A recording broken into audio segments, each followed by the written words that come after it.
Yan. Tapos saka ka magparangkada over the humps. Yan. Ayan o, kita mo kung paano ko ino-operate yung clutch at iba pa nating mga pedal. Ayan. Ayan, pinapahinto ko yung sasakyan bago pa yung humps, yung gulong pag umabot na sa humps. Ganon din sa paatras. Ayan, kapag na-touch na nung gulong yung humps, ayan, tsaka ako paparangkadahin paatras.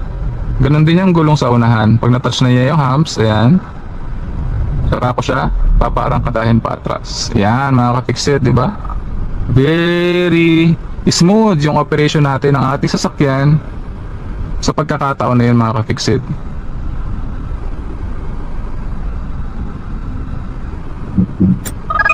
Okay?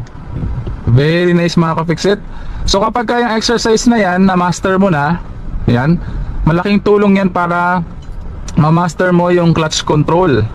Ayan. Kasi pag na-master mo yung clutch control, malaking bahagi yan yung pagmamaneho para hindi ka mahirapan at ma-enjoy mo yung pagmamaneho ng manual transmission na sasakyan.